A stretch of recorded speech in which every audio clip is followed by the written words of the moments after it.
மத்தியஸ்தராகிய இயேசுவின் இடத்திற்கும் ஆபேலினுடைய இரத்தம் பேசினதை பார்க்கிலும் நன்மையானவைகளை பேசுகிற இரத்தமாகிய தெளிக்கப்படும் ஆபேலுடைய இரத்தம் பேசினதை பார்க்கிலும் நன்மையானவைகளை பேசுகிற இரத்தமாகிய தெளிக்கப்படும் இரத்தத்தின் இடத்திற்கும் வந்து சேர்ந்தீர்கள். போதும். இந்த நல்ல அற்புதமான காலை நேரத்திலும் கர்த்தருடைய சமூகத்திலே கூடி வந்திருக்கிற கர்த்தருடைய பரிசுத்தவான்களாகிய உங்கள் யாவரையும் கர்த்தராகிய இயேசுவின் நாமத்தினாலே வாழ்த்துகிறேன். எபிரேயருக்கு கொடுத்த நிருபம் அதன் வெளிச்சம் என்கிற தலைப்பின் கீழ் இருந்து 119வது வாரம் கர்த்தருடைய வார்த்தையை உங்களோடு கூட பகிர்ந்து கொள்கிறேன். கர்த்தருடைய பரிசுத்தவான்களாகிய நாம் இன்றைக்கு அறிந்து கொள்ளக்கூடிய வேத வார்த்தையினுடைய மைய பகுதியா நான் தெரிந்து கொண்டது,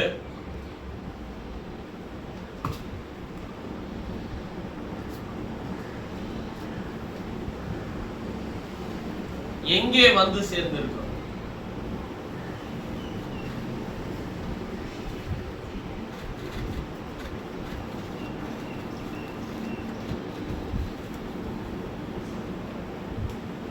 எங்கே வந்து சேர்ந்திருக்கிறோம்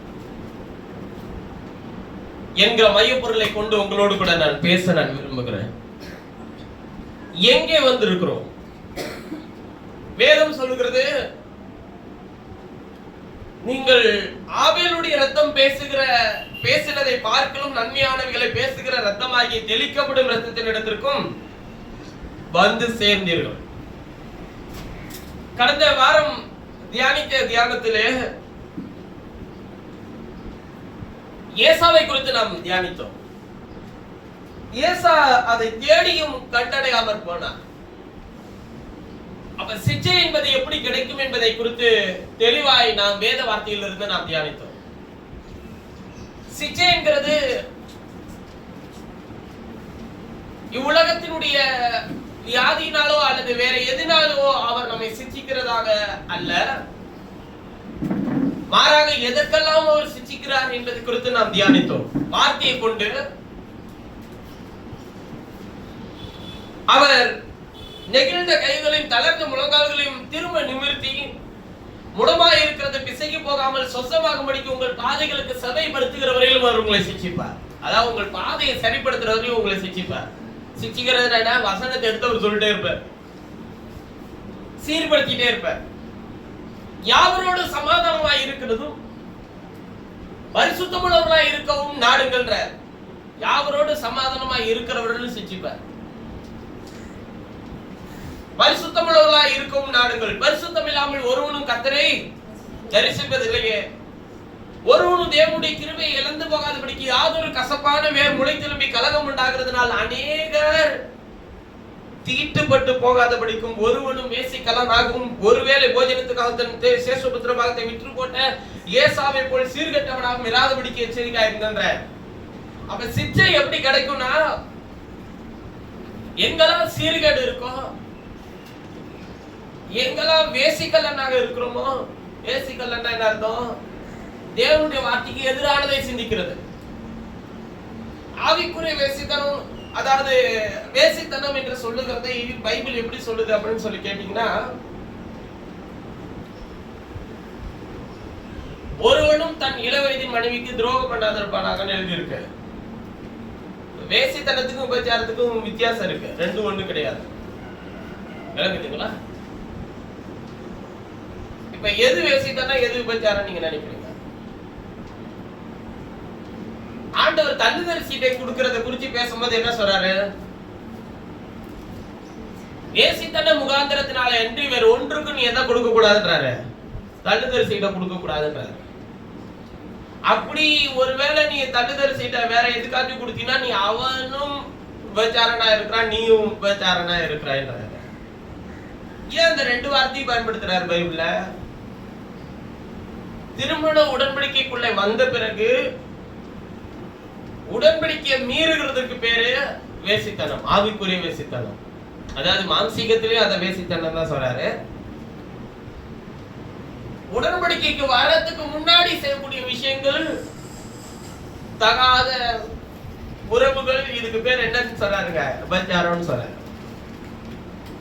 இப்ப உடன்படிக்கைக்கு உட்பட்டவர்களாய் நீங்கள் இருக்கிறீங்களா, உடன்படிக்கைக்கு அப்பாற்பட்டவர்களாய் இருக்கிறோமா? உடன்படிக்கைக்கு உட்பட்டவர்கள். எந்த உடன்படிக்கைக்கு உட்பட்டவர்கள்? கிறிஸ்துவோடு செய்திருக்கிற, நான் சபையில சொல்றேன், கிறிஸ்துவோடு நாம் பண்ணியிருக்கிற உடன்படிக்கைக்கு உட்பட்டவர்களாகிய நாம் ஒருவனும் யோசிக்கலனாகவும், அதாவது தவறான விஷயத்தை அங்கீகரிக்கிறவனாகவும், ஒருவேளை போஜனத்துக்காக, இந்த உலகத்தினுடைய காரியத்துக்காக சேசுபத்திரமாகத்தை விற்று போட்ட ஏசாவை போல நீங்கள் இருக்க வேண்டாம் அப்படின்னு சொல்லி எச்சரிக்கை கொடுக்கிறார். அதன் பிற்பாடு அவன் ஆசீர்வாதத்தை சுதந்திரித்துக் கொள்ள விரும்பியும் ஆகாதவன் என்று தள்ளப்பட்டதை அறிவீர்கள். அவன் கண்ணீர் விட்டு கவலையோடு தேடி மனமாறுதலை அவன் என்ன பண்ணாமல் போயிட்டான், காணாமல் போனான். அதனுடைய தொடர்ச்சியை நான் இன்றைக்கு உங்களோடு கூட பேசுகிற விஷயம், பைபிள் சொல்லுது பாருங்களேன். இவ்வளவு விஷயத்தை பேசிட்டு வந்த ஆண்டவர் அடுத்த ஒரு பகுதியில டோட்டலா ஒரு டிஃபரெண்டான ஒரு விஷயத்த பேசுறாரு. நீங்க இப்ப எங்க வந்திருக்கிறீங்கன்னு உங்களுக்கு தெரியுமா? நான் ஏன் உங்களை சிச்சிக்கிறேன்னு தெரியுமா? நீங்க எதுக்காக நீங்க நிக்கணும்ன்றது உங்களுக்கு தெரியுமா? அப்படின்ற மாதிரி பேசிட்டு வர்றாரு. இப்ப எங்க வந்திருக்கிறீங்கன்னு சொல்றாரு. அன்றியும் தொடக்கூடியதும் அக்கினி பற்றி எறிகிறதுமான மலையின் இடத்திற்கும், மந்தாரம், இருள், பெருங்காற்று ஆகியவைகள் இடத்திற்கும், எக்கால முழக்கத்தின் இடத்திற்கும், வார்த்தைகளுடைய சத்தத்தின் இடத்திற்கும் நீங்கள் வந்து, நீங்க இதுக்கெல்லாம் வரல. அந்த சத்தத்தை கேட்டவர்கள் பின்னும் தங்களுக்கு வார்த்தை சொல்லப்படாதபடிக்கு வேண்டிக் கொண்டார்கள். எதை பத்தி பேசுறாரு ஆண்டவர்? சீனாய் மலையில கர்த்தர் பேசினார் இல்லையா, அததான் சொல்றாரு. தொடக்கூடியதுமான மலையின் இடத்திற்கு நீ வரல, ஏன்னா அதை தொடக்கூடாதுன்னு நான் சொல்லிட்டேன். அப்புறம் அக்கினி பற்றி இருக்கிற மலையா இருந்துச்சு அது. மந்தாரம், இருள், பெருங்காற்று ஆகிய இவைகள் இடத்திற்கும், எக்கால முழக்கம் வார்த்தைகளுடைய சத்தத்தின் இடத்திற்கு நீங்கள் வந்து சேரவில்லை. அந்த சத்தத்தை கேட்டவர்கள் பின்னும் தங்களுக்கு தேவன் பேசாதபடிக்கு அவர்கள் என்ன பண்ணி கொண்டார்கள்? கர்த்தாவே, தேவன் எங்களோடு பேச வேண்டாம், யார் இடத்தில் பேசி நாங்கள் கேட்டுக்கொள்கிறோம், மோசேயோட இடத்தில் பேசட்டும் அப்படின்னு சொன்னார். ஆனால் 20ஆம் வசனத்திலே வாசிக்கும்போது சொல்றார், ஏனெனில் ஒரு மிருகமாகிய மலையை தொட்டால் அது கல்லெறியுண்டு அல்லது அம்பினால் எறியுண்டு சாக வேண்டும் என்று சொல்லப்பட்ட கட்டளையை சகிக்க மாட்டாதிருந்தார்கள். மோசேயும் நான் மிகவும் பயந்து நடக்கிறேன் என்று சொல்லத்தக்கதாக அந்த காட்சி அவ்வளவு பயங்கரமா இருந்தது. நீங்களோ, இப்ப நம்மளே சொல்றாரு, நீங்களோ எங்க வந்திருக்கீங்க? சீயோன் மலையின் இடத்திற்கும், ஜீவனுள்ள தேவனுடைய நகரமாகிய பரம எருசலேமின் இடத்திற்கும். இதுதான் நான் சொல்றது. எருசலேமுக்காக ஜெபம் பண்றீங்களே, நீங்க வந்திருக்கிறதே பரம எருசலேமின் இடத்துலயா? நீ மாம்சீகமா இருக்கிற இந்த எருசலேமுக்காக ஜெபம் பண்ணிட்டு இருக்கிற, நீ போனாதான் அவனுக்கு மீட்பே உண்டு. நீ எடுத்துக்கொள்ளப்படலன்னா அவனுக்கு மீட்பு கிடையாது. நீங்க இஸ்ரவேல் சமாதானத்துக்காக வேண்டிக் கொள்றத பத்தி எல்லாம் நான் ஒண்ணும் சொல்லல. இப்ப அவன் சரியாயிட்டானா? யாரு முதல்ல சரியானதான் அவன் சரியாவான். அவன் யுத்தத்துக்கு ரெடி ஆயிட்டாங்க. அவன் தன் நாட்டு மக்களிடத்துல என்ன சொல்றாருன்னா, அந்த பிரதமர், நம்முடைய போரெல்லாம் இதெல்லாம் ஒரு பெரிய போர் இல்லையா? அவர் சொல்றாரு, இதெல்லாம் ஒண்ணும் இல்லையா, இன்னைக்கு வரக்கூடிய காலத்தில் நாம் சந்திக்க போகிற மிகப்பெரிய யுத்தத்துக்கு நம்ம ஆயத்தமா இருக்க வேண்டும். நாட்டு மக்களிடத்துல பிரதமர் பேசுறாரு. நம்மளா இருந்தா இந்நேரம் போர் கொடி தூக்கி ரோட்ல உட்காந்துருப்போம். நம்ம இங்க சாப்பாடுக்க வரல, இதுல போர் செய்ய போறாங்க அப்படின்ற மாதிரி நாட்டு மக்களுக்கு சொல்றாரு. சாப்பாடு எல்லாமே, உணவு கிடங்குற எல்லாமே ரெடி பண்ணிட்டாங்க. இதை விட மிகப்பெரிய போரை நாம் சந்திக்க ஆயத்தமா இருக்கிறோம். ஜனங்களும் அதுக்கு என்ன கொடுக்குறாங்க?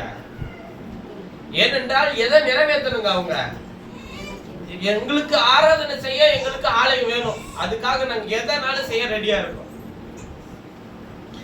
அப்ப நல்ல கவனிங்க, பைபிள் சொல்லுது, நீங்களோ சீயோன் மலையின் இடத்திற்கும் ஜீவனுள்ள தேவனுடைய நகரமாகிய பரம எருசலேமின் இடத்திற்கும் 1000-10,000 தேவ தூதர்கள் இடத்திற்கும் பரலோகத்தில் பேர் எழுதி இருக்கிற முதற் பேரானவர்களின் சர்வ சங்கமாகிய சபையின் இடத்திற்கும் யாவருக்கும் நியாயாதிபதியாகிய தேவனிடத்திற்கும் பூரணர் ஆக்கப்பட்ட நீதிமான்களுடைய ஆவிகளிடத்திற்கும் புது உடன்படிக்கையின் மத்தியஸ்தராகிய இயேசுவின் இடத்திற்கும் ஆவியனுடைய ரத்தம் பேசுவதை பார்க்கலும் நன்மையானவைகளை பேசுகிற ரத்தமாகி தெளிக்கப்படும் ரத்தத்தின் இடத்திற்கும் வந்து சேர்ந்தீர்கள். எங்க வந்திருக்கீங்க தெரியுமா? நீங்க நம்மளுடைய நிலை எதுன்றது உங்களுக்கு தெரியுமா? முதல்ல சொல்றாரு, நீங்களும் சீயோன் மலையின் இடத்திற்குன்றார். எங்க வந்திருக்கிறோம்? சீயோன் மலையின் இடத்துக்கு வந்திருக்கோம். சீயோன் மலை என்ன? 1 பேதுரு புத்தகம் 2ஆம் அதிகாரம் 5ஆம் வசனத்தை வாசிக்கலாம். 1 பேதுரு 2:5. ஜீவனுள்ள கற்களை போல ஆவிக்கேற்ற மாளிகையாகவும், ஜீவனுள்ள கற்களை போல ஆவிக்கேற்ற மாளிகையாகவும், இயேசு கிறிஸ்து மூலமாய் தேவனுக்கு பிரியமான பலிகளை செலுத்தும்படிக்கும், தேவனுக்கு பிரியமான பலிகளை செலுத்தும்படிக்கும் பரிசுத்த ஆசாரிய கூட்டமாகவும் கட்டப்பட்டு வருகிறீர்கள். தொடர்ந்து வாசிங்க. 6 அந்தபடியே இதோ தெரிந்து கொள்ளப்பட்டதும் விலையேறப்பட்டதுமாய் இருக்கிற மூலைக்கல்லை நான் எங்கே வைக்கிறேன்?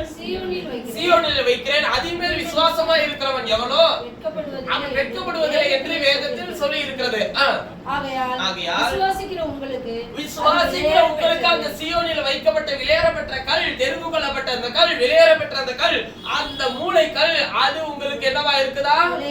விலையேறப்பெற்றது. விசுவாசிக்கிற உங்களுக்கு, கீழ்ப்படியாமல் இருக்கிறவர்களுக்கோ, வீட்டை கட்டுகிறவர்களால் தள்ளப்பட்ட அந்த பிரதான மூலைக்கல், அந்த பிரதான மூலைக்கல்லாகிய அந்த கல், அந்த கல்லே சிலருக்கு இடறுதலுக்கான கல்லும் விழுகிறதுக்கு ஏதுவான கண்மலையும் ஆயிற்று. இந்த மூலைக்கல் யார்? இந்த மூலைக்கல் யாருங்க? இயேசு. சீயோன் என்பது எங்க? விலையேறப்பெற்ற கல் இப்பொழுது எங்க இருக்கு? சபையின் இடத்திற்கு.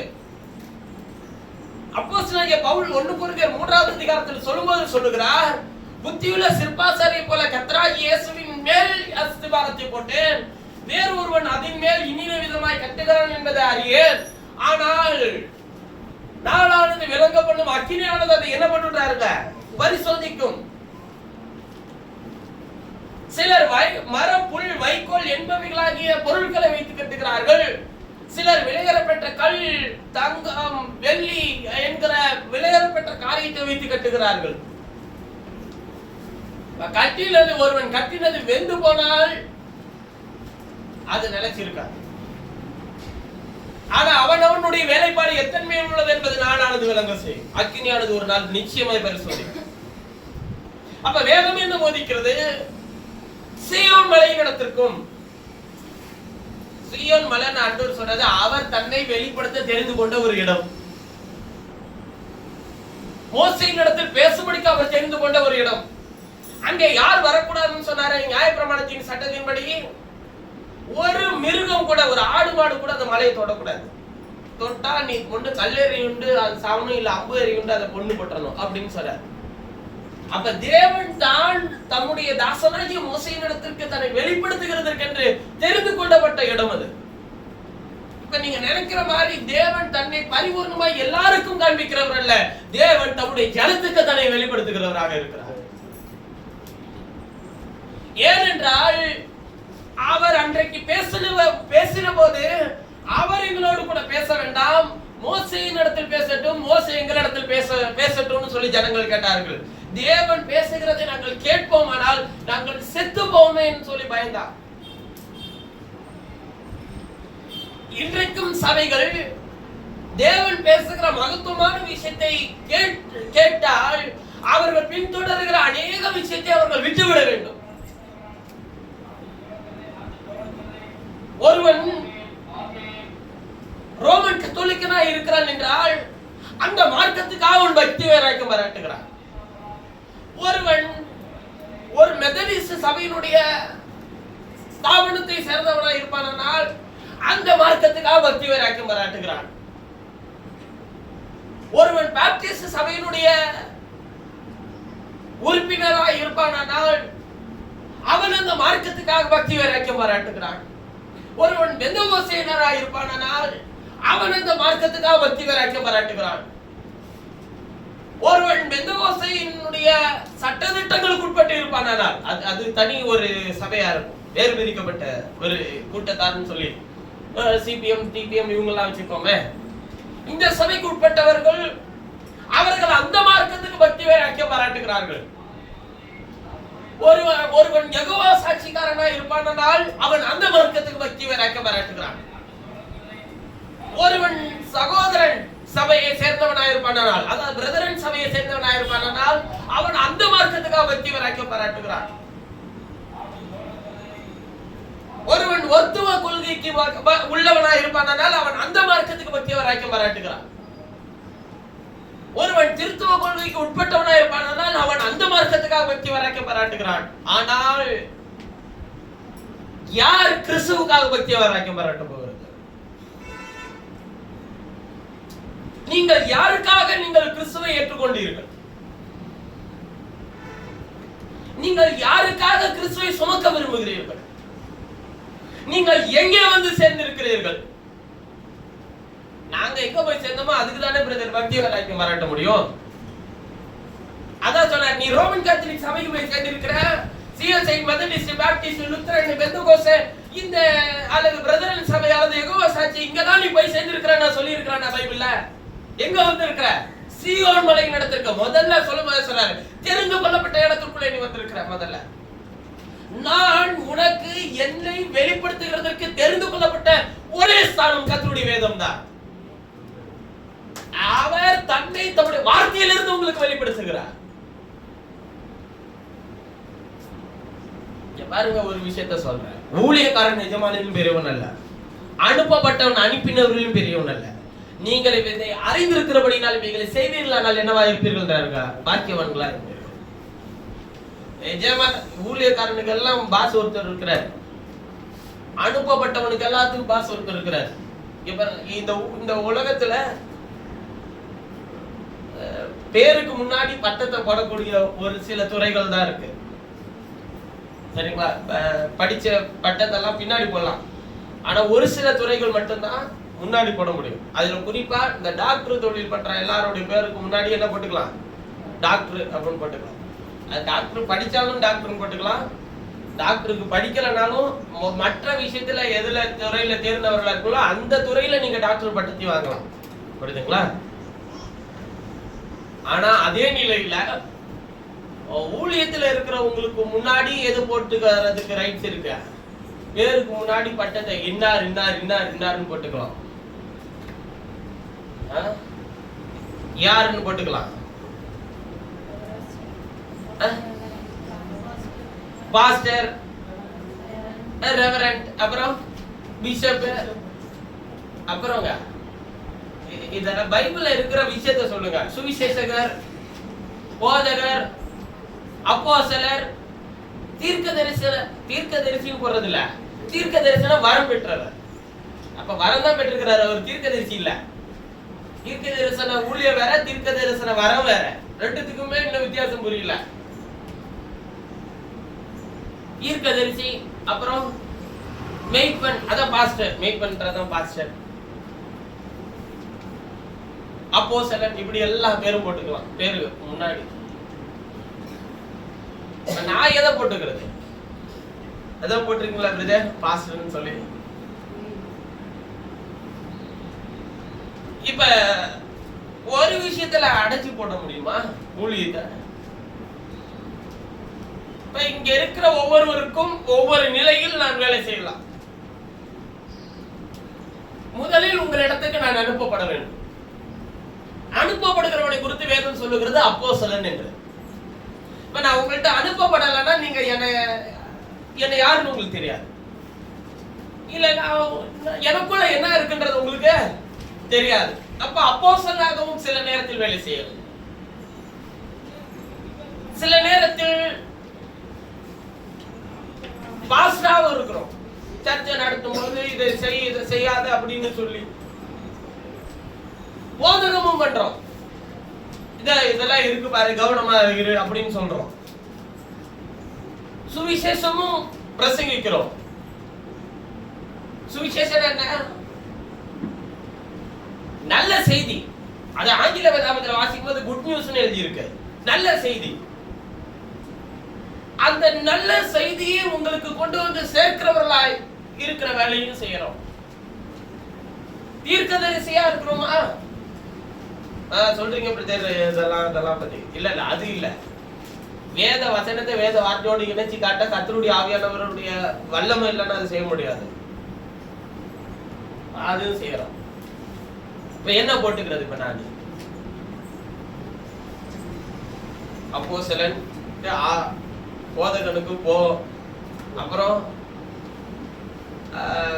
மேய்ப்பனுக்கு மே, தீர்க்கதரிசிக்கு தீ, சுவிசேஷனுக்கு சு, இப்படி ஒவ்வொரு டாட் டாட்டா வச்சு போட்டுக்கிட்டு பேர பின்னாடி கடைசியா போட்டுக்கலாமா?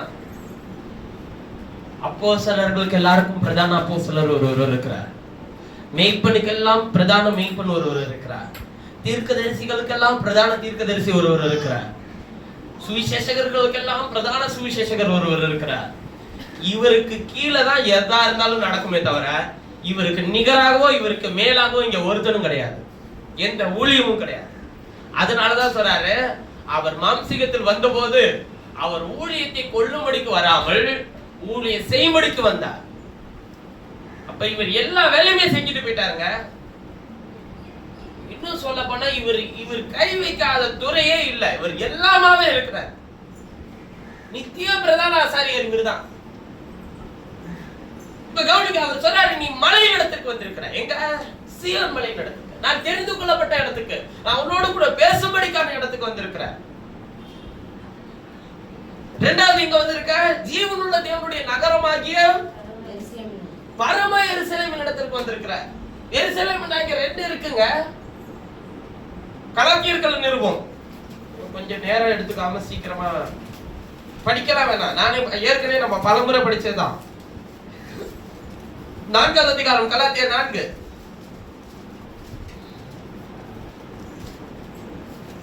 25 26 வாசிக்கிறேன். ஆகார் என்பது அரபி தேசத்தில் உள்ள சீனாய் மலை. அது அந்த ஆகார் இப்பொழுது இருக்கிற எருசலேமுக்கு சரி. இவர் தன் பிள்ளைகளோடு கூட அடிமைப்பட்டு இருக்கிறாளே, மேலான எருசலேமோ சுயாதீனம் உள்ளவள், அவளே நம்ம எல்லாருக்கும் தாயானவள். மேலான எருசலேம் அங்கே பரம எருசலேம். மேலான எருசலேம் யார்? பரம எருசலேம் யார்? புதிய எருசலேம் யார்? பைபிள் இன்னொரு இடத்துல வாசிக்கலாம். வெளிப்படுத்தின விசேஷம் 21வது அதிகாரம்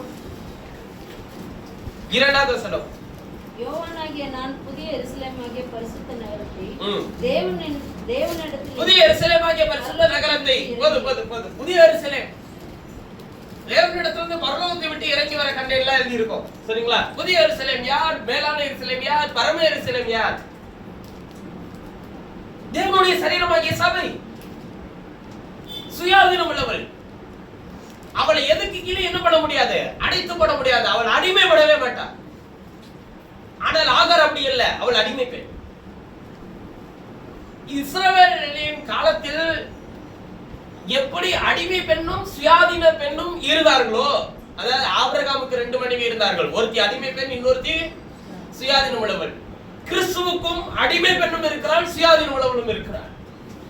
ஆனால் சுயாதீனம் உள்ளவள் இன்னைக்கு எங்க உட்கார்ந்து இருக்கிறார் தெரியுமா? ரெண்டுமே எங்க இருக்கு? ஒரே வீட்டுக்குள்ள இருக்கு. ஒரே இடத்திற்குள் அடிமையும் இருக்கிறது, சுயாதீனமும் இருக்கிறது. ஆனா புறம்பே தள்ளி போடும்போது அடிமையானவளையும் அவள் பிள்ளைகளையும் புறம்பே என்ன பண்ணுன்றாருங்க? தள்ளி போடுன்னு சொல்லிடுவாரு. வாக்குத்தத்தத்தின்படி பிறந்தவர்களே அந்த சந்ததி என்று அழைக்கப்பட்டு கிறிஸ்துவினுடைய ராஜ்யத்துக்கு உட்படுவார்கள். அதனால நான் மறுபடியும் சொல்றேன், அடிமைத்தனமாகிய சட்ட உபதேச சட்ட திட்டங்களுக்கு உட்பட்டதான டினாமினேஷனுக்குள்ள நீ என்ன பெரிய டினாமினேஷனுக்குள்ள நாளை நீரு, ஆனால் அது உன்னை அடிமைப்படுத்தி தான் வைத்திருக்கமே தவிர சுயாதீன பிரமாணமாகிய கிறிஸ்துவின் வசனத்தினுடைய நிறைவேறுதலுக்கு நேராக உன்னை நடத்தாது. ஆண்டவர் இங்கே அற்புதம் செய்யற பிரதர், நான் மறுபடியும் சொல்றேனே, சுயாதீன உள்ளவர்களிடத்தில் கிரியை செய்கிறதுக்கு முன்பாக அவர் அடிமை பெண்ணிடத்திலே கிரியை செய்தார். இஸ்மவேல் முதலாவது பெற்றெடுத்தாள், ஆனால் மாம்சத்தின்படி அவன் பிறந்தான். ஈசாக்கு பின்பு வந்தவன், ஆனால் அவன் ஆவியின்படி பிறந்தவன், தேவ வசனத்தினாலே பிறந்தவன், வாக்குத்தத்தத்தின் பிள்ளை. எல்லா சுதந்திரத்துக்கும் அவனே பங்குள்ளவன், எல்லா வாக்குத்தத்தத்துக்கும் அவனே பங்குள்ளவன், எல்லா நித்திய ஜீவனுக்கும் அவனே பங்குள்ளவன். அவனே ஆபிரகாமினுடைய குமாரன் என்று அழைக்கப்பட்டான். அப்ப நல்லா கவனிச்சுக்கோங்க, இந்த உலகத்தினுடைய அடிமைத்தனம் என்பது நம்மளை இத்தனை வருஷம் அடிமைப்படுத்தி வச்சிருந்தது எல்லாத்தையும் விட பாபிலோனின் அடிமைத்தனம் என்பதுதான் இன்னைக்கு ரொம்ப கொடுமையான அடிமைத்தனம். அதனாலதான் அவர் சொல்றாரு பாருங்க, சீயோன் மலையின் இடத்திற்கும் ஜீவனுள்ள நகரமாகிய பரம எருசலேம் இடத்திற்கும். பரம எருசலேம் என்றால் கிறிஸ்துவின் மனவாட்டி, தேவனுடைய சபை. ஆயிரமான 10,000 தேவ தூதர்கள் இடத்திற்கும். தேவன் தம்முடைய சபையிலே தேவன் தம்முடைய தூதர்களை வைத்து அவர்களை நடத்த வல்லவராய் இருக்கிறார். செய்தியாளர்கள், காப்பாற்றுகிறதற்கு உண்டாக்கப்பட்ட தூதர்கள், 4வது பரலோகத்தில் பேர் எழுதியிருக்கிற முதற் பேரானவர்களின் சர்வ சங்கமாகிய சபையின் இடத்திற்கும். முதற் பேரானவர்கள் யார்? முதற் பேரானவர் யார்? கர்த்தராகிய இயேசு தான் முதற் பேரானவர். முதற் பேரானவர்கள் யாரு? நீங்கள் தான். முதற் பலன் கர்த்தர். நம்ம நேத்து வாசிச்ச யாக்கோபு 1:18 கூட சொல்றாரு, முதற் பலன்கள் ஆகிறதற்காக அவர்களை சத்திய வசனத்தினால என்ன பண்ணினாரா? ஜனிப்பித்தார். அதாவது அவர் இருக்கிற எல்லா போஸ்ட்லயும் கொண்டு வந்து யார உட்கார வச்சுட்டாருங்க? நம்மளே கொண்டு வந்து உட்கார வச்சிருக்கிறார். தம்முடைய சபையை கொண்டு வந்து உட்கார வச்சிருக்கிறார். இயேசு வம்சத்துல வந்து என்னென்ன போஸ்ட்ல எல்லாம் இருந்தாரோ அத்தனை விஷயத்தையும் சபைக்கு கொடுத்திருக்கிறாரா இல்லையா? இயேசு செய்த அற்புதத்தை காட்டிலும் மேலான அற்புதத்தை இங்கு ஒருவரால் செய்ய முடியுமா முடியாதா? முடியுமா முடியாதா? முடியுமா முடியாது. இயேசு செய்த அற்புதங்களை காட்டிலும் மேலான அற்புதங்களை செய்ய முடியுமா முடியாதா? முடியும். இயேசுவே அதை சொல்லிட்டு போயிருக்கிறார். ஒருவன் என்னை விசுவாசிக்க நான் செய்த கிரியைகளை தானும் செய்வான், இவைகளை பார்க்கிலும் பெரிய கிரியைகளை செய்வான். அப்ப ஆண்டவருடைய நிழல் பற்றி யாராச்சும் சுகமடைஞ்சிருக்காங்க? பைபிள் வாசிக்க முடியுமா? வஸ்திரத்தை தொட்டு சுகமடைஞ்சிருக்காங்க, வஸ்திரத்தை கொண்டு போய் போட்டு சுகமடைஞ்சிருக்காங்க. யாராச்சும் எங்கேயாச்சும் வாசிக்க முடியுமா? வாசிக்க முடியாது. ஆனா பேதுருவோட நிழல் பட்டு சுகமடைஞ்சாங்க, பவுலோட உருமால்களை கொண்டு போய் போட்டு சுகமடைஞ்சாங்க. அப்ப தம்முடைய சீஷர்களை தன்னை காட்டிலும் மேலானவர்களாக இருக்கவே அவர்களை அழைக்கிறார். அப்ப அவருடைய பிள்ளைகளாகி உங்களையும் அவரை போல அவரை காட்டிலும் மேலானவர்களாக இருக்கவே அவர் உங்களை அழைக்கிறவராக இருக்கிறார். உங்களுடைய தேவைகளை சந்திக்கிறவராகவே அவர் இருக்கிறார். உங்களோடு கூட அவர் தன்னுடைய வசனத்தை வெளிப்படுத்தி தன்னுடைய சித்தத்தை உங்களுக்குள்ளே வைத்து நிறைவேற்றி முடிப்பதை அவருடைய தீர்மானமா இருக்கிறார். நீங்க என்ன நினைச்சுக்கிறீங்க? உங்களை எதுக்கு கூப்பிட்டு உட்கார வச்சிருக்கிறார் நீங்க நினைச்சீங்க? அவரை போல உங்களை மாற்றுகிறது இருக்குதா?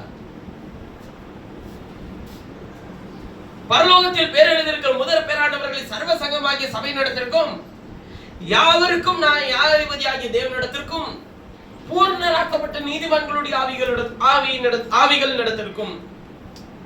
பூரணராக்கப்பட்ட நீதிமான்களுடைய ஆவிகள் நடத்திற்கும். இப்ப இதுதான் கொஞ்சம் இடிக்குது. இவ்வளவு நேரம் பேசிட்டு வந்த எல்லாமே சரி, சீனாய் மலை ஓகே, அப்புறம் ஜீவனுள்ள தேவனுடைய நகரமாகிய பரிசுத்த பரம எருசலேம் ஓகே, 1000-10,000 தேவதூதர்கள் ஓகே, செய்தியாளர்கள், பரலோகத்தில் பேர் எழுதியிருக்கிற முதற் பேரானவர்களில் சங்கமாகிய சபை நடத்திற்கும், ஆண்டவர் நம்ம சரீரமாகிய சபையில சேர்த்துக்க அவருடைய நாமத்தை நமக்கு தெரிவிச்சிருக்கிறார். இதெல்லாம் சரி. அப்புறம் யாவருக்கு நீதிபதி ஆகிய தேவனிடத்திற்கும் சரி, நியாயாதிபதி அவர்தான். இப்ப சொல்றாரு பூர்ணராக்கப்பட்ட நீதிமான்களுடைய இங்கதான் இடிக்குது. இப்ப நீதிமான்களுடைய ஆவிகள்னா என்ன சொல்ற? பூர்ணராக்கப்பட்ட நீதிமான்களுடைய ஆவிகள் எடுத்திருக்கின்றார். நீங்க எங்க வந்திருக்கீங்கன்றாரு? பூரணராக்கப்பட்ட நீதிமான்களுடைய ஆவிகள் இடத்திற்கு வந்திருக்கீங்க. அப்படின்னா என்னங்க? நீதிமான்கள் யாரு? அவருடைய நீதியின் பாதையில நடக்கிறவர் இல்ல. நம்மளை எங்க கூட்டிட்டு வந்திருக்கிறோம்ன்றதா சொல்றாரு. முதற் பேரானவர்களாகிய சர்வ சங்கமாகிய சபைனா முதற் பேரானவர் கிறிஸ்து. அவருடைய சரீரத்திலே நம்மளை ஒன்றாய் கூட்டி சேர்த்ததை பத்தி சொல்றாரு. சரி, ரைட்டு.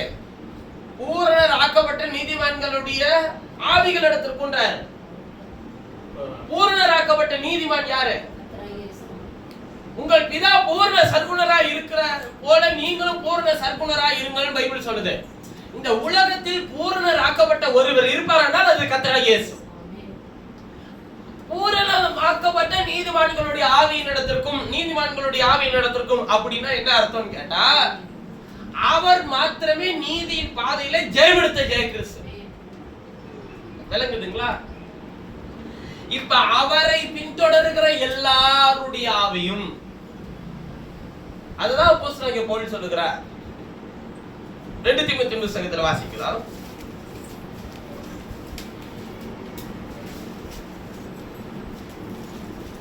4வது அதிகாரம் 8வது வசனம். சரீர முயற்சி இல்ல 2 தீமோத்தேயு 4:8. இது முதல் நீதியின் கிரீடம் எனக்காக வைக்கப்பட்டு இருக்கிறது. நீதியுள்ள நியாயாதிபதியாகிய கர்த்தர் அந்நாளிலே அதை எனக்கு தந்தருளுவா. எனக்கு மாத்திரமல்ல அவர் பிரசன்னமாகுதலை விரும்பும் அவருடைய பிரசன்னமாகுதலை விரும்பும் யாவருக்கும் அதை தந்தருளுவா. அப்ப என்ன சொல்ல வர்றாருன்னா, நான் அந்த பாதையில போயிட்டேன்றதுனால இல்லையா.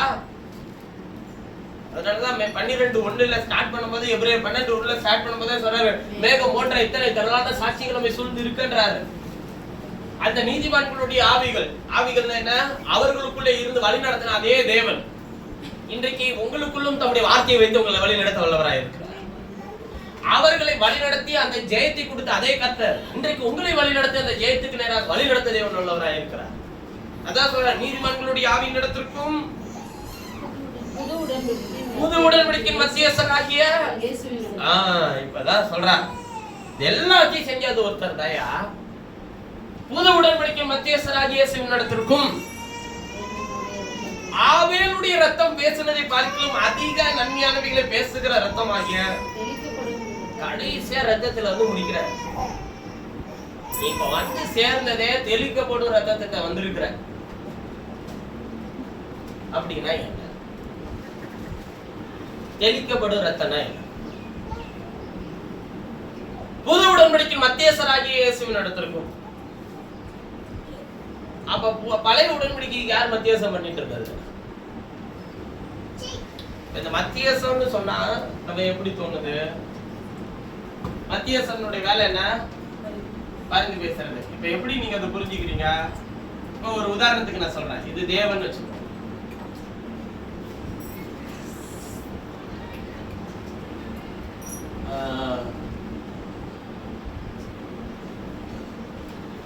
இது மனிதன். இதுக்கு நடுவுல யார் இருக்கா? புது உடன்படிக்கையின் மத்தியஸ்தரா யார் இருக்கா? இயேசு இருக்கிறாரு. இவர் என்ன பண்றாரு? உங்களுக்காக தேவனிடத்தில் இவர் பரிந்து பேசிட்டு இருக்கிறார். இவர் தேவனா தேவன் இல்லையா? இவரும் தேவன். இந்த தேவன் எந்த தேவனிடத்தில் பேசிட்டு இருக்கிறார்?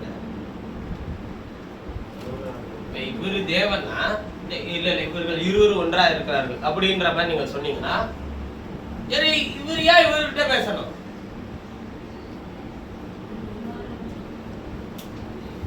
மனுஷனுக்காக பேசுற ஓகே ரைட்டு. இப்ப இவர்கிட்ட பேசுறாருன்ற ஒரு விஷயத்த நீங்க புரிஞ்சுக்கிட்டீங்க அப்படின்னா, ஏன் இவர்கிட்ட பேசணும்? நம்முடைய பாவங்களுக்காக, நம்முடைய அக்கிரமங்களுக்காக, நம்முடைய மீறுதல்களுக்காக இவரிடத்தில் என்ன பேசிட்டாராம்? பரிந்து பேசுறார். என்ன ஆண்டவரே, கொஞ்சம் மன்னிச்சு விட்டு ஆண்டவரே, அவன் நம்ம பையன் தான் ஆண்டவரே, அவன் நாம தரிப்பிக்கப்பட்ட ஆண்டவரே.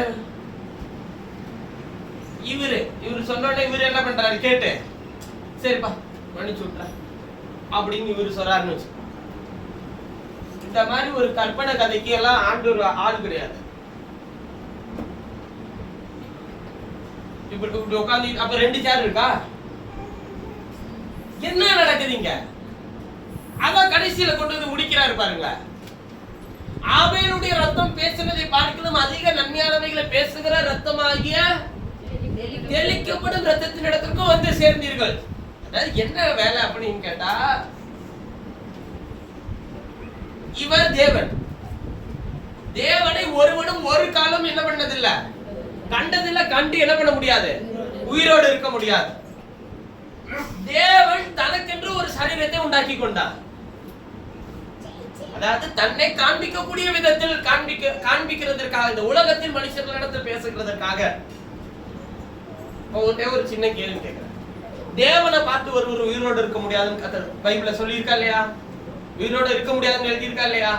ஆதாம் கண்ணை திறந்து பார்க்கும்போது யாரை பார்த்திருப்பான்? தேவனையா? தேவன்னா என்ன? பிதாவா? பிதா. குமாரனியா? பரிசுத்தாவியவா? ஏன்னா தேவன் ஒருத்தன் பார்க்க முடியாது. பிதாவை ஒருவனும் ஒரு காலம் கண்டதில்லைன்னு பைபிள் சொல்ல, தேவனை ஒருவனும் ஒரு காலம் கண்டதில்லைன்னு தான் பைபிள் சொல்லுது.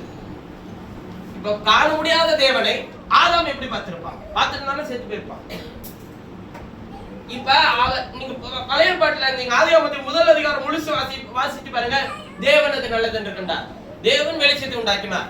தேவன் வெளிச்சத்தையும் இருளையும் வெவ்வேறாக பிரித்தார். தேவன் தேவன் தேவன் தேவன் என்ற வார்த்தை வரும். தேவன் என்ற வார்த்தைக்கு எபிரேய பாஷையில் எலோஹிம் என்ற அர்த்தம். எலோஹிம் என்றால் பன்மையானவர் என்ற அர்த்தம். தேவனுக்குள் பன்முகமான விஷயங்கள் உள்ள இருக்கிறது. 3 விஷயம் மட்டும் இல்ல.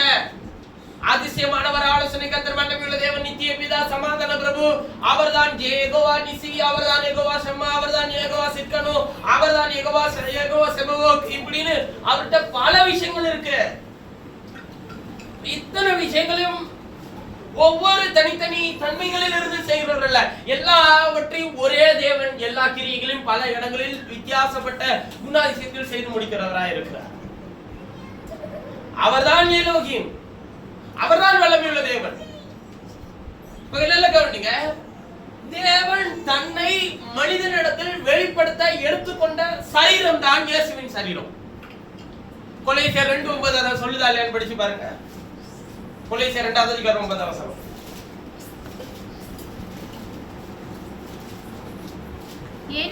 ஏனென்றால் தேவத்துவத்தின் பரிபூரணம் எல்லாம், தேவனுக்குரிய எல்லா தன்மைகளும் அதனுடைய பரிபூரணம் எல்லாம் சரீர பிரகாரமாக அவருக்குள் வாசமாய் இருக்கிறது. யாருக்குள்? அவருக்குள்ள. யாருக்குள்? இயேசுவுக்குள். மத்த எந்த மனுஷருக்குள்ளும் பரிபூரணம் எல்லாம் இல்ல. இயேசு மனிதனா? மனிதன். இயேசு தேவனா? தேவன். அப்ப தேவன் தன்னை பரிபூர்ணமாய் காண்பிக்க அவர் எடுத்துக்கொண்ட சரீரம் தான் கிறிஸ்துவின் சரீரம். தேவன் தன்னை பரிபூர்ணமாய் கிறிஸ்துவின் சரீரத்தில் ஊற்றினார். அதனாலதான் சொல்றாரு, நீ என்னுடைய குமாரன், இன்று நான் உம்மை ஜனிப்பித்தேன். இதெல்லாம் சொல்றாரு. இப்ப பாருங்க, மனிதனுக்கு தான் இவர் பரிந்து பேசுறாருன்னா இவரு தேவனா? தேவன் இவருக்குள்ள இருக்கிறாருன்னா இப்ப இவர் யார்கிட்ட பேசுறாரு? என்ன பிரதர் குழப்பறீங்க? இப்ப தேவன் எடுத்துருவான். தேவன் எங்க வந்தாரு? இயேசுவுக்குள்ள இருக்கிறாருன்னு வச்சுப்போம். இப்ப இவரு எந்த தேவன்கிட்ட பேசுறாரு? அப்ப என்ன நடக்குது? அங்க என்ன சம்பவித்துட்டு இருக்கு? இயேசுவினுடைய ஊழியம் முடிஞ்சு போச்சா? இயேசு வந்து மரித்து அடக்கம் பண்ணப்பட்டு உயிர் தெழுந்து போயிட்டார். அதோட எல்லாருக்கும் என்ன தோணுது? வேலை முடிஞ்சிருச்சுன்னு நினைக்கிறோம். இல்ல, அவர் இன்றைக்கும் அவர் ஒரு காரியத்தை செய்ய வேண்டியதா இருக்கிறது. எப்பொழுது இயேசுவினுடைய வேலை முடிகிறது அப்படின்னு கேட்டா, இந்த மனிதர்களை, அவருடைய சாயலாக உண்டாக்கப்பட்ட அவருடைய பிள்ளைகளை, இவர் மாம்சீகத்தில் வந்தார் இல்லையா, அவருடைய குமாரர் குமாரத்திகளா இன்றைக்கு நம்மை மாற்றி இருக்கிறாரா? மாத்தின நம்மை அவரிடத்தில் சேர்க்கிற வரையிலும், அதாவது அவரை போல மாறுகிற வரையிலும் இன்னும் அவரோட வேலை இன்னும் முடியல. எந்த வேலையை நான் சொல்றேன்? குமாரத்துவத்தினுடைய வேலையை இன்னும் முடியலன்னு அர்த்தம். இன்னைக்கும் அவருடைய ரத்தம் உங்களுக்காக என்ன பண்ணிட்டு இருக்கு? பேசிக்கிட்டே இருக்கு. அதுதான் சொல்றாரு, சீயோன் மலையின் இடத்திற்கும் புதிய எருசலேம் இடத்திற்கும் அவர் சொல்றாரு, தேவனுடைய சர்வ சங்கமாகிய சபையின் இடத்திற்கும் நீதிமான்களுடைய ஆவிகள் இடத்திற்கும் ஆபேலுடைய ரத்தம் ஆபேலுடைய ரத்தம் பேசுனதை பார்க்கலாம் நன்மையானதை பேசுகிற ரத்தமாகி தெளிக்கப்படும் ரத்தத்தின் இடத்திற்கும் புது உடன்படிக்கை ஆகிய மத்தியஸ்தராகிய இயேசுவின் இடத்திற்கும் நீங்கள் என்ன பண்ணினீர்கள்? வந்து சேர்ந்தீர்கள். அப்பனா என்ன? நீ இப்பதான் வந்திருக்கிற இதுக்குள்ளேய இவர் என்ன பண்ணுவாருன்னா, அததான் அடுத்த வாரம் நம்ம பேச போறோம். அவர் உங்களை தம்முடைய ராஜ்யத்தின் புத்திரர்களாய் மாற்றுகிற வரையிலும் அவர் உங்களை அசைய பண்ணிட்டே இருப்பாரு. அப்ப பைபிள் என்ன சொல்லுதுன்றத நல்ல கவனிங்க. இவர் உங்களுக்காக எதுக்கு பரிந்து பேசிட்டு இருக்கிறான்னு நீங்க நினைக்கிறீங்க? இயேசுவின் ரத்தம் உங்களுக்காக எதுக்கு பேசுது? நீங்க பரிந்து பேசுதல்னா என்ன நினைக்கிறீங்க? ரெக்கமெண்டேஷன். கரெக்டா தானே? பரிந்து பேசுதலுக்கு சரியான வார்த்தை ரெக்கமெண்டேஷன். நீங்க எப்படி ரெக்கமெண்டேஷன் பண்ணுவீங்க?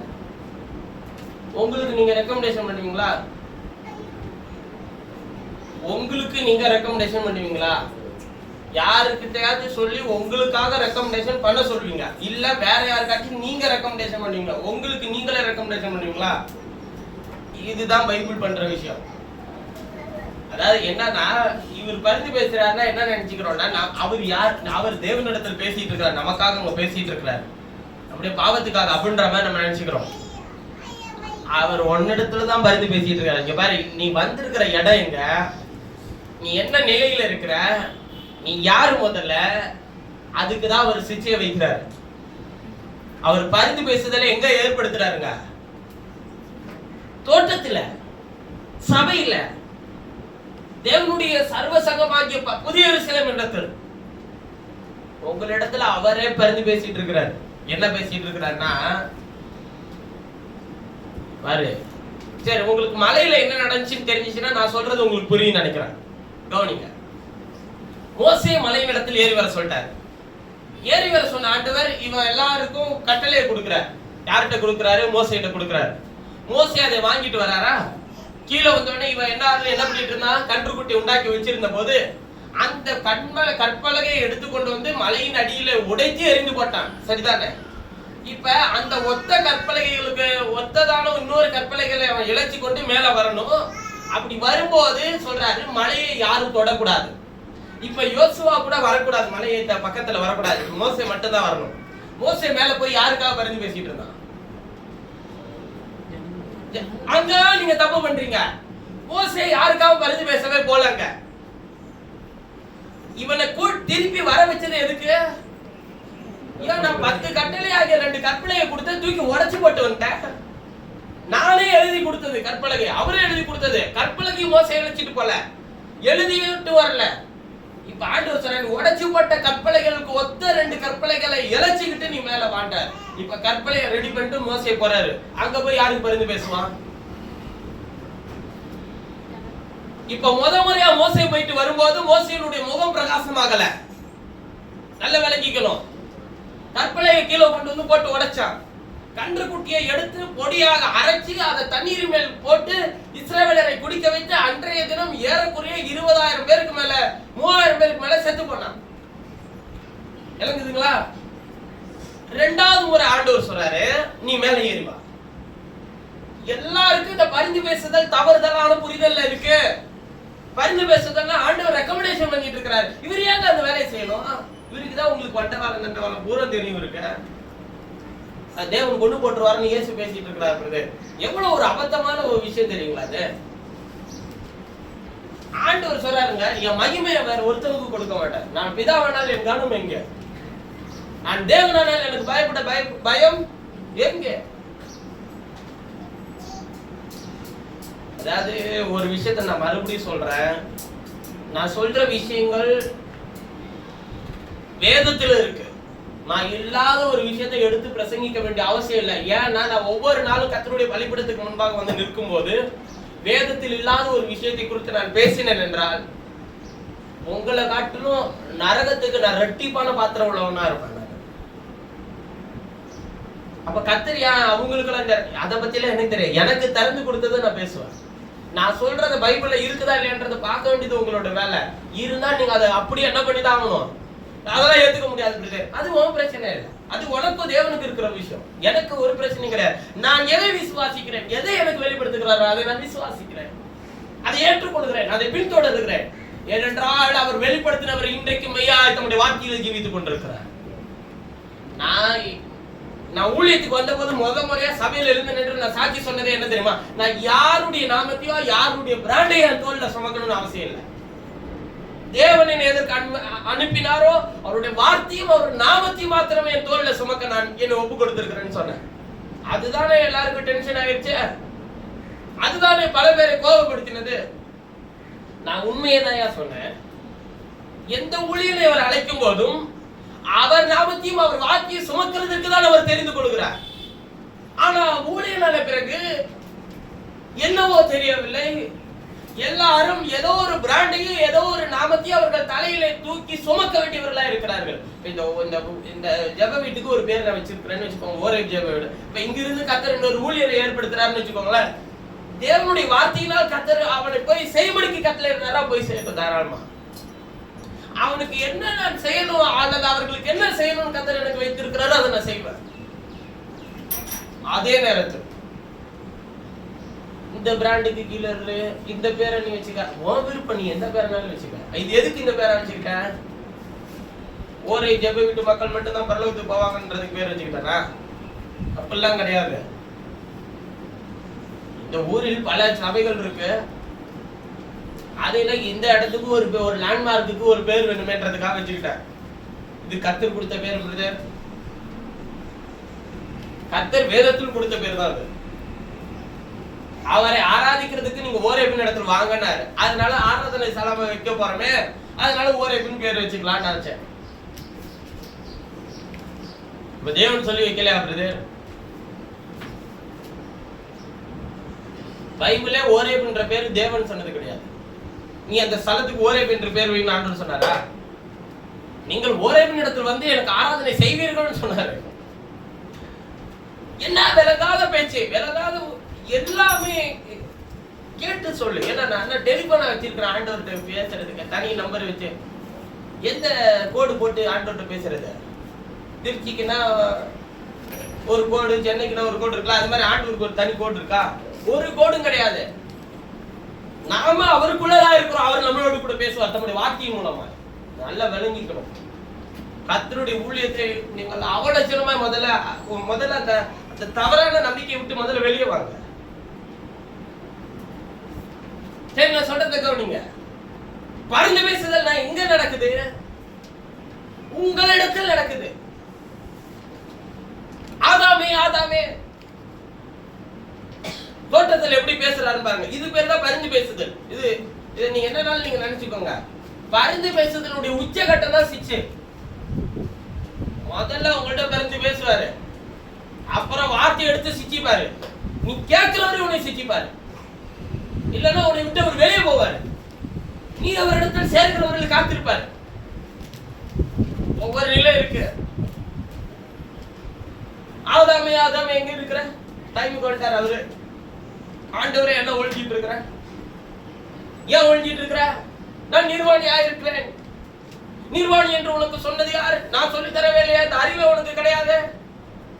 நான் இந்த உலகத்தில் தந்ததிலிருந்து இந்த மாதிரி அறிவு உனக்கு எப்படி பரிந்து பேசுதாருன்னு பாருங்க. எதுவுமே நிழல் நிஜம் வேணுமா இல்லையா? நிழல்ல என்ன சம்பவித்ததுன்னு பாருங்க. உனக்கு நிர்வாணி என்று உனக்கு அறிவித்தவன் யார்? ஆண்டவரே. சரி, இயேசு ஆண்டவரே கேட்கிறார், உனக்கு நான் விலக்கின விருட்சத்தின் கனியை நீ புசித்தாயோ? ஏன்னா அதுதான் இந்த அறிவை தரும்ன்றது எனக்கு தெரியும். நீ அதை சாப்பிட்டியா? அதுக்கு அவன் சொல்றான், நான் சாப்பிட்டேன் வாயை திறந்து சொல்ல. நீர் எனக்கு உண்டாக்கின, நீர் கொடுத்த ஸ்திரீயானவள் எனக்கு அந்த கனியை பறித்து புசித்து எனக்கு கொடுத்தால் நான் புசித்தேன் ஆண்டவரே. அவ்வளவுதான். ஆதாம்கிட்ட விட்டார், நேரா ஏவாள்கிட்ட போறார். இது என்ன காரியம்? நீ ஏன் அதை புசித்தாய்? அவ சொல்றா, சர்ப்பம் என்னை வஞ்சித்தது. இப்ப சர்ப்பத்திட்ட போற, நீ இது செய்தபடியால். அங்க போய் எந்த பரிந்து பேசுதலும் கிடையாது. நல்லா கவனிச்சுக்கோங்க. சர்ப்பம் அது தூதன். தூதனிடத்தில் எந்த பரிந்து பேசுதலும் கிடையாது. தம்முடைய சாயாய் உண்டாக்கப்பட்ட மனிதனிடத்தில் அவர் அவ்வளவு பரிந்து பேசினார். ஆனால் தூதனிடத்தில் போகும்போதோ, தாம் கீழே தள்ளப்பட்ட தூதனிடத்தில் போகும்போதோ, நீ இதை செய்தபடியால் நீ சபிக்கப்பட்டிருப்பாய். உன் வயிற்றிலே நகர்ந்தின் மண்ணை தின்பாய். கர்த்தர் சபித்தார் சர்ப்பத்தை. உன் வித்துக்கும், சர்ப்பத்தை பார்த்து சொல்லுகிறார், உன் வித்துக்கும் அவள் வித்துக்கும் பகை உண்டாக்குவேன். அவர் உன் தலையை நசுக்குவார், நீ அவருடைய குதிங்காலை நசுக்குவாய். சர்ப்பத்திட்டதான் சொல்றாரு. ஸ்ரீயை பார்த்து சொல்லுகிறார், நீ வேதனையோட பிள்ளை பெறுவாய். உன் ஆசை உன் புருஷனை பெற்று இருக்கும். ஆதாம் இடத்தில் சொல்லும்போது சொல்லுகிறார், உன் முகத்தின் வேர்வை நிலத்தில் சிந்த நீ பாடுபடுவாய். எல்லாம் சொல்லி முடிக்கிறார் ஆண்டவர். பரிந்து பேசுதலுடைய உச்சகட்டம் என்னன்னு சொல்ற பாருங்க. அவர்கள் உடுத்தியிருந்த அத்தி இலைகளை அவர்களை விட்டு எடுத்து போட்டு அவர்களுக்கு என்ன உடுத்தினார்? இப்ப பரிந்து பேசுறவர் என்ன பண்ணிருக்கணும்? நேரம் பெட்டிஷனை தூக்கிட்டு போய் ஆதாம் இப்படி பண்ணிட்டு ஆண்டவரே அப்படின்னு இன்னொருத்தவர்கிட்ட போயிருக்கணுமா இல்லையா? போலையே அவரு. எந்த பழைய ஏற்பாட்டிலோ எந்த புதிய ஏற்பாட்டிலோ யாருக்காக அவர் அப்படி பரிந்து பேசினதை நீங்கள் வேதத்தில் வாசிக்க முடியும்? சிலுவையில தொங்கும் போது பிரதர் கவனிச்சீங்களா? பிதாவே இவர்கள் செய்கிறது என்னதென்று அறியாமல் இருக்கிறார்கள், இவர்களுக்கு மன்னின்னு சொல்லி அவர் பரிந்து பேசினார். பிரதர் மன்னின்னு சொன்னாரு. மன்னிச்சாரா? மன்னின்னு சொன்னாரா? மன்னிப்பு கிடைச்சிச்சா உங்களுக்கு? அவன்தான் ரத்த பலி என் பிள்ளை மேல வரட்டும். நாங்க அப்புறம் ஏன் மன்னிங்கன்னு அவர் சொன்னாரு? சும்மா சொன்னாரா? இல்லையா, அவர் வேத வாக்கியத்தினுடைய நிறைவேறுதலா அதை சொன்னார். எனக்கு விரோதமா என்னோடு கூட இருக்கிறவனை எனக்கு விரோதமாய் குதிங்காலை தூக்குவான், ஆனால் அவனுக்கு நான் மன்னிப்பேன் சொல்றாரு. அந்த தீர்க்க தரிசனம் நிறைவேறும்படிக்கு அவர்களுக்கு அவர் மன்னிப்பேன் என்று சொன்னார். ஆனால் அந்த மன்னிப்புக்கு அவர்கள் பாத்திரவான்களா இல்லை. சரி கவனிங்கள், பரிந்து பேசுதல் உங்களிடத்தில் துவங்குகிறது. எது பரிந்து பேசிக் கொண்டிருக்கிறது? உங்களை நியாய தீர்ப்புக்கு கொண்டு போகாமல் உங்களுக்காக பரிந்து பேசிக் கொண்டிருக்கிறது என்ன? நீங்க யாரை போல மாறணுங்க? தேவனை போல மாறணும். சரிதானே? தேவனிடத்தில் தானே சேரணும். இப்ப இங்க உங்களுக்கும் உங்களிடத்தில் பரிந்து பேசிட்டு இருக்கிறது யாரு?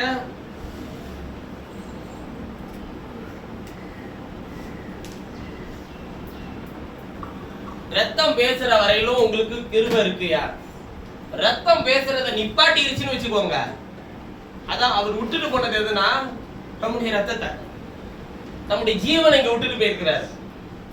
நான் என் நாடுகளுக்கு எதை கொடுக்கிறேன்? ஜீவனை கொடுக்கிறேன். எந்த ஜீவனை? ஜீவனை கொடுக்கிறேன்னா உயிர் விடுறது இல்ல, என்னுடைய ஜீவனை கொடுத்துட்டு போறேன். அந்த ஜீவனை என்ன படுத்தவும் வந்தேன். நான் என் நாடுகளுக்காக ஜீவனை கொடுக்கிறேன், அந்த ஜீவன் பரிபூர்ணப்படவும் வந்தேன். அப்ப அவர் கொடுக்கிற ஜீவன் என்னவோ அடையுங்க, பரிபூர்ணம் அடையும்.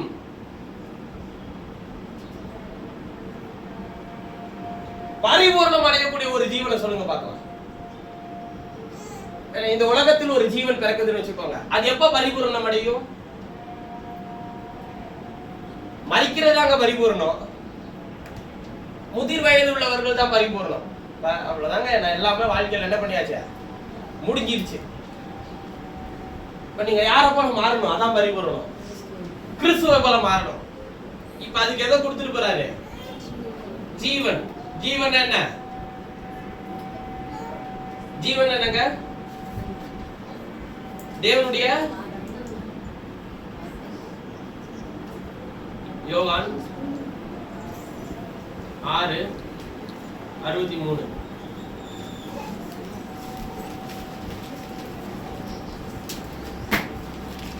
ஆவியை உயிர்ப்பிக்கிறது, மாம்சமானது ஒன்றுக்கும் உதவாது. நான் உங்களுக்கு சொல்லுகிற வசனங்கள் ஆவியாயும் ஜீவனாயும் இருக்கிறது. எந்த ஜீவனை ஏதேல கொடுத்தாரோ அதே ஜீவனை தான் இங்கேயும் கொடுக்கிறார். மனிதன் என்ன ஆனா? ஜீவாத்மாவானா? இப்ப இவர் எந்த ஜீவனை கொடுத்துட்டு போறாரு? தம்முடைய வார்த்தையாகிய ஜீவனை கொடுத்துட்டு போறாரு. அந்த வார்த்தை யாருக்குள்ளே விழுந்து கொண்டே இருக்கிறதோ அவன் பரிபூரணம் அடைவான். வசனம் இல்லாம ஒருத்தனும் பரிபூரணம் அடைய முடியாது. வசனத்தை எப்படி பிரதர் மனப்பாடம் பண்ணணுமா? மனப்பாடம் பண்றது இல்ல முன்னு இல்லையா? சிறு பிள்ளைகள் மனப்பாடம் பண்ணி மனப்பாட வசனம்னு சொல்லுவாங்க. அப்படி அந்த சிறு வயதுல மனப்பாட வசனம் சொன்னதுனாலதான் இன்னைக்கு எல்லா வசனங்களையும் ஞாபகமாய் வைத்துக் கொள்ள முடிகிறது. நான்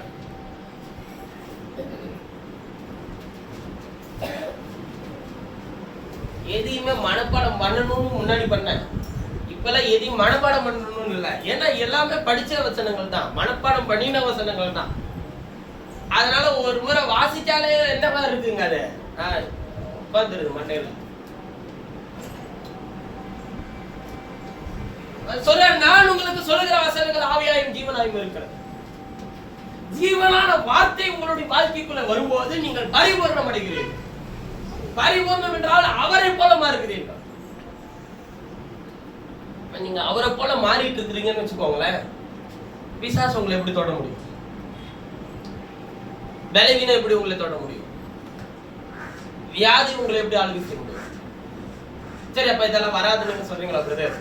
அது வந்தாலும் கர்த்தருடைய கரம் உங்களோடு கூட இருக்கும். விசுவாசம் உங்களுக்கு இருக்கும், நம்பிக்கை உங்களுக்குள்ள இருக்கும், கர்த்தர் செய்ய போகிற வசனத்தின் வெளிச்சம் உங்களுக்குள்ள இருக்கும். ஏன்னா நம்ம யாரை போல மாறிட்டு இருக்கிறோம்? அவரை போல.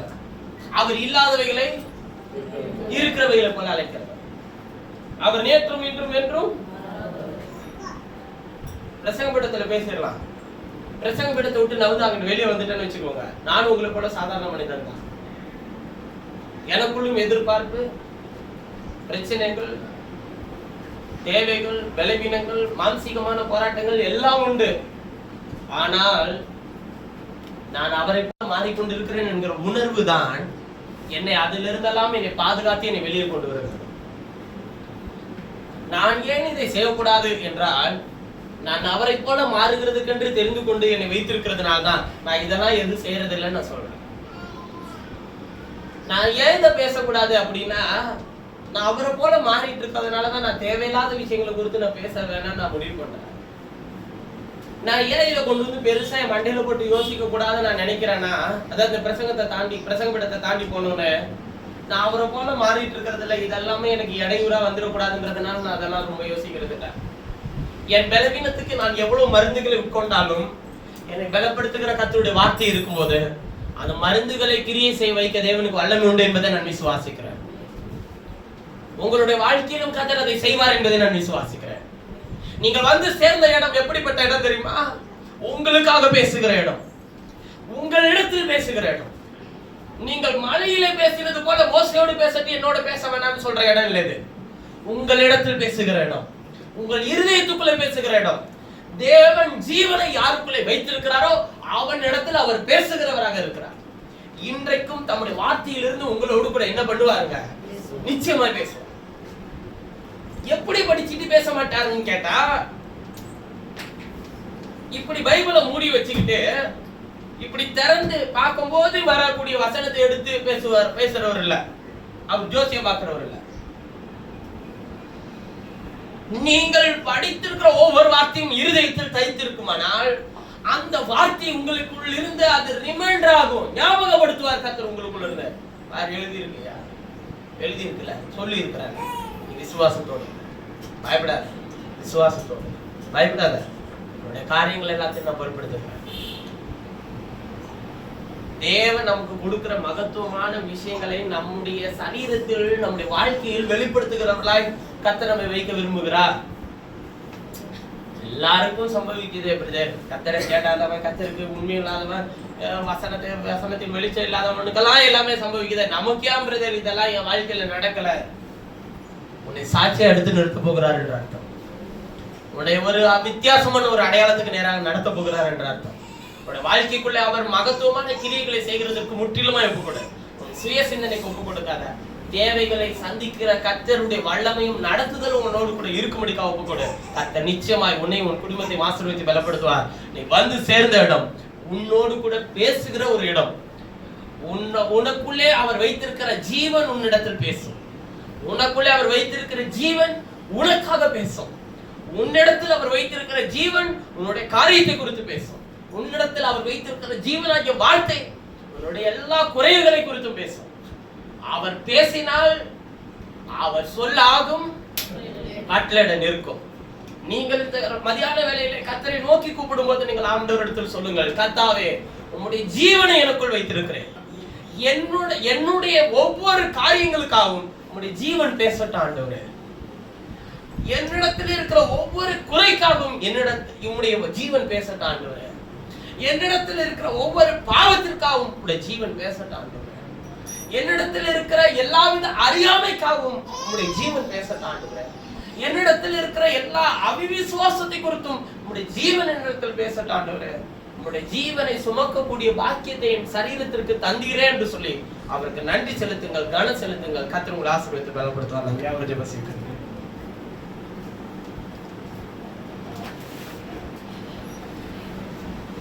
உலகமெல்லாம் மாயையா, உலகமெல்லாம் மாயையா, உம் அன்பொன்றே போதுமையா, உம் அன்பொன்றே போதுமையா.